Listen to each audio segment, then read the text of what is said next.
Sulitnya memahami sang El Matador, Ilia Topuria. Selamat datang kembali di segmen Discourse, di mana di segmen ini adalah opini pribadi saya terkait isu wacana yang terjadi di dunia MMA, terutama UFC, sekaligus mencoba memahami pola pikir para public figure UFC. Dan di segmen Discourse kali ini, kita akan mencoba memahami statement dari sang raja kelas ringan UFC, Ilia Topuria, yang menurut saya yang ber-IQ pas-pasan ini sulit untuk memahaminya, agar nanti bisa memantik diskusi, terutama bagi para fans Topuria untuk memberikan insight pada saya. Sebagai disclaimer, saya bukanlah haters dari Topuria. Memang betul dalam beberapa video dan termasuk di video ini, saya mempertanyakan sikapnya sebagai sang juara, tapi tak jarang juga saya memuji skillnya sebagai salah satu petarung terbaik di dunia saat ini. Bahkan, video terpanjang dan terniat yang pernah saya buat di channel ini adalah profil Ilia Topuria, yang sayangnya meski saya sudah berusaha semaksimal mungkin, jumlah views-nya masih sangat menyedihkan jika dibandingkan dengan views profil Islam Makhachev. Loh, kok malah curhat sih? Kita kembali ke pembahasannya saja, bahwa artinya video ini bukan berarti saya membenci Ilia Topuria. Jika teman-teman tidak setuju dengan ulasan ini, sangat boleh untuk membantah saya di kolom komentar. Jadi langsung saja kita mulai. ისლამის დამარცხების შემთხვევაში დამარცხებულ ისლამთან გირჩევნია ვთქვათ შემდეგი ბრძოლა თუ პირობითად გამარჯვებულ ცარუკიენთან. მოკლედ ვერ გავიხსენე სიტყვა, მაგრამ ისლამი თუ დამარცხდა, დაბრუნდეს დაღესტანში, ავის ფერმაში. თუ მოიგო კიდე წყლის ხო? ხო, წყარი მომწყეს ეს. წავა. თუ მოიგო კიდე აუცილებლად ავალწევით, აუცილებლად 100%. Dulu saya pernah mengatakan di konten saya bahwa sebagai fans UFC kita tidak boleh memakan mentah-mentah apa yang diucapkan oleh Topuria, karena memang sejauh ini ia hanya bermain peran di UFC. Akibatnya, ada beberapa hal yang kontradiktif dari pernyataannya. Pertama, tahun lalu saat ia menantang Islam Makhachev dengan naik kelas ringan dan Makhachev naik ke kelas welter, ia mengatakan bahwa Makhachev takut pada dirinya. Ia bahkan dengan sangat berani mengklaim bahwa Khabib juga mengetahui akan hal itu. Karena itu, Khabib menghindarkan Makhachev dari Topuria.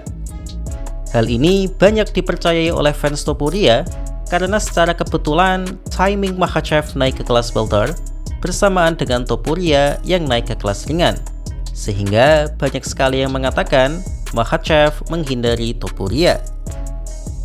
Padahal hal itu tidaklah benar, karena bahkan sang haters Makhachev, yaitu MMA Guru, pernah mengatakan itu adalah tuduhan konyol, karena kabur dari Topuria tapi larinya ke Jack Della Maddalena adalah langkah yang bodoh, karena JDM jauh lebih besar dari Topuria.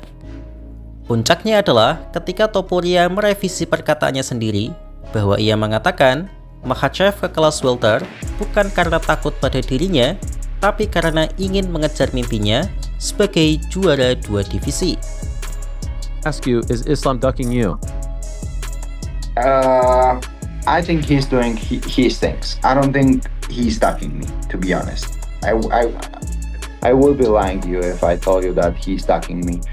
I think he's tired of the weight cut. He wants a new challenge. He moved to the welterweight division. He feels and he thinks that he has a chance to become a double champion. And I think that this is all he's trying to do. Konyolnya, tak selang beberapa lama Topuria kembali mengatakan bahwa Makhachev takut padanya. Sebagai penikmat wacana tarung, tentu saja saya bingung sebenarnya mau Topuria apa sih? Saya mengerti tujuannya adalah membangun hype pertandingan, tapi masalahnya banyak dari fansnya yang mengamini apapun perkataannya. Banyak dari fansboy Topuria percaya bahwa Makhachev menghindari Topuria, tapi marah jika dibilang Topuria menghindari Arman maupun Movsar.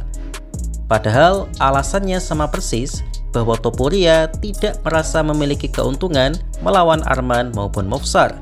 sama dengan Makhachev yang tidak memiliki keuntungan legacy apapun melawan Topuria kecuali hanya uang yang besar. Talk about the potential fight between you and Ilia Topuria. How do you look at that situation? Yeah, I like this idea. If UFC want, I know what MMA want. MMA fans want this fight.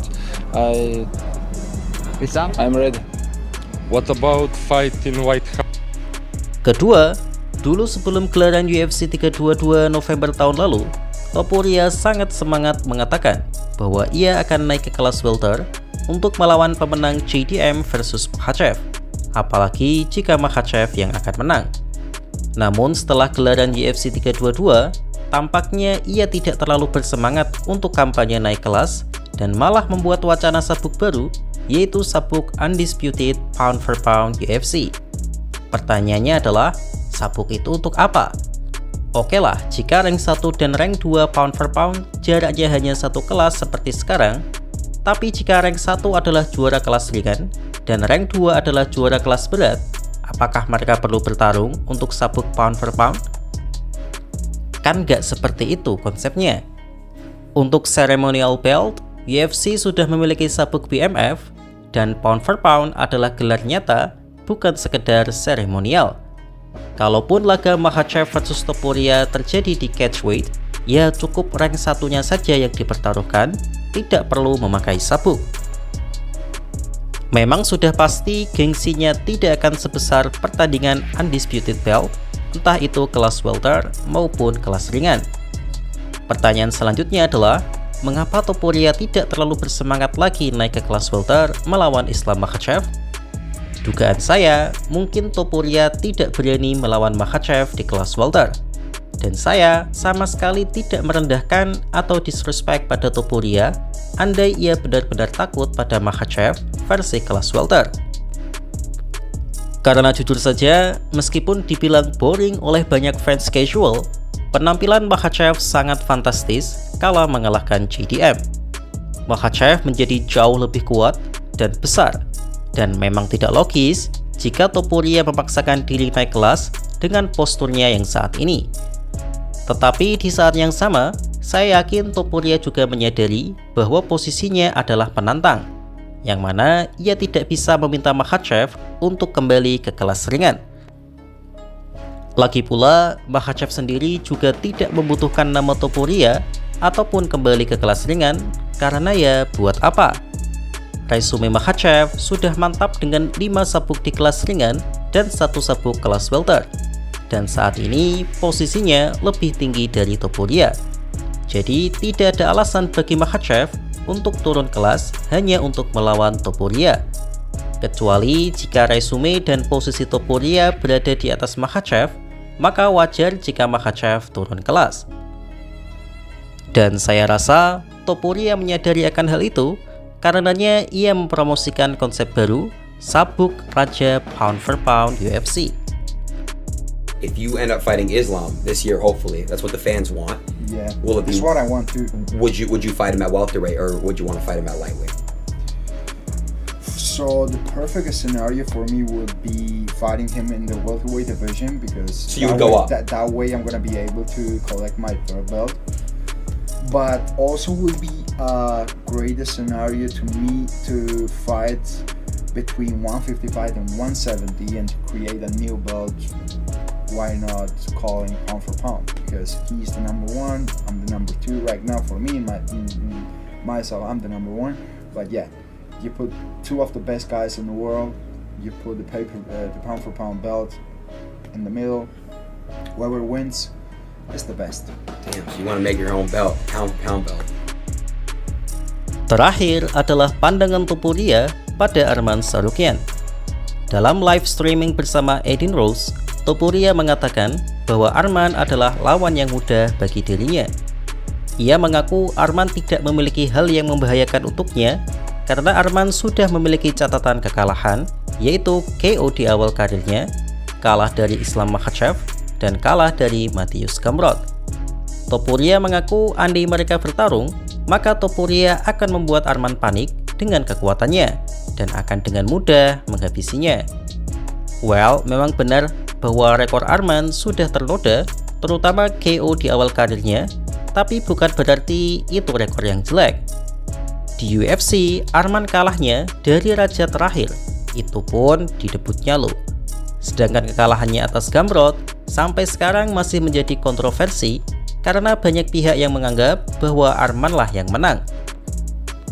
Tapi saya setuju dengan Topuria bahwa saat ini posisi Topuria lebih tinggi dan rekor undefeated-nya tentu lebih bagus dari rekor Arman.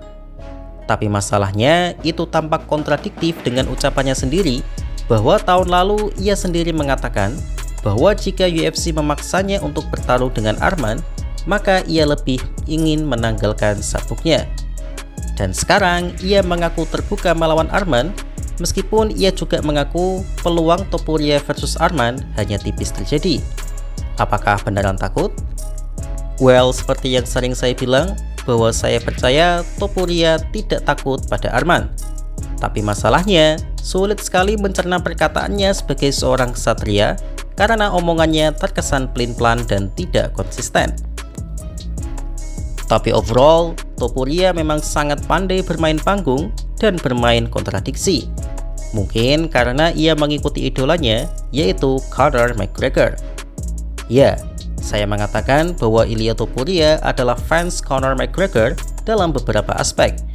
Jika teman-teman tidak setuju, lihat saja pola tatonya, langkahnya, hingga pembawaannya. Jika tidak setuju, boleh tulis di kolom komentar ya. Demikian segmen Discord kali ini. Sampai ketemu di video selanjutnya. Jika teman-teman memiliki request fighter siapa yang ingin dibahas dalam segmen profil fighter, bisa ditulis di kolom komentar. Terima kasih.